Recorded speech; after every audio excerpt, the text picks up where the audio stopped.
Nino Ferrer est mort en 1998. Il a choisi de mettre fin à ses jours dans une région qu'il aimait énormément. Il y avait acheté une maison exceptionnelle, dotée d'une tour médiévale. On dirait le Sud, le temps dure longtemps et la vie sûrement, tous les écoliers français ont appris ce tube de Nino Ferrer. Il y a 25 ans, le chanteur s'est suicidé dans un champ près de Montcuq dans le Lot.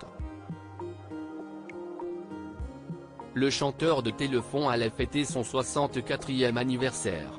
Aujourd'hui, ses fils souhaitent que ses œuvres, notamment jazz et soul, ne soient pas oubliées. Ils prennent la parole dans les pages du Figaro, mardi 7 novembre.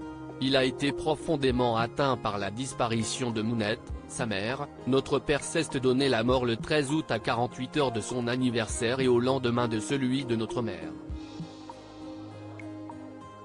Il a pris soin de nous envoyer faire des courses, nous a laissé une lettre à chacun, a mis son Panama, pris un cigare et est parti faire son coup en douce, raconte son fils aîné Pierre Ferrari. Le vrai nom de Nino Ferrer est Agostino Ferrari. Le chanteur du Sud a mis fin à ses jours dans le Lot où il avait acheté à la taillade une maison forte sur une colline, entourée de 25 hectares de causses quercinois.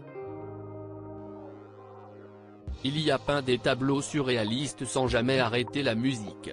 Nino est le premier à avoir un studio à domicile et à enregistrer des albums concept conçus non pas comme des compilations de 45 tours mais comme une œuvre avec des pistes qui s'enchaînent. Mais il était trop en avance, raconte Grégoire Pinault, qui lui a consacré un travail de recherche. Chaque année, 20 000 admirateurs visitent la pièce de souvenir dans la tour médiévale et vont voir son tableau au conseil municipal, précise Virginie Seguin de l'Office du tourisme dans le Lot. Outre sa maison dans le Sud, Nino Ferrer s'était acheté une belle propriété dans l'Ouest parisien que réclamaient ses deux Jaguars, sa Bentley, avait déclaré Philippe Bouvard en 1966 au Figaro. Aujourd'hui, la taillade est partagée entre ses fils.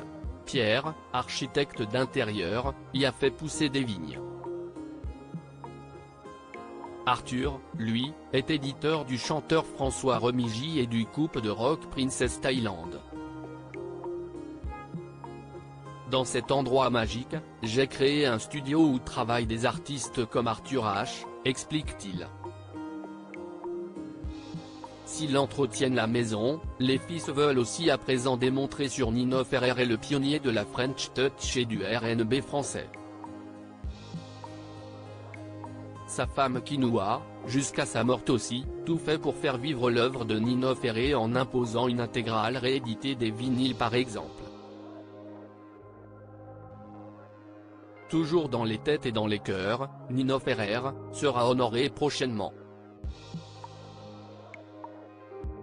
France 3 diffusera d'ici Noël une émission spéciale sur lui. Début 2024, seront aussi lancées les célébrations des 50 ans du Sud et si le succès est là, une chaîne Nino Ferrer sur TikTok pourra être envisagée. De quoi continuer de faire vivre sa mémoire.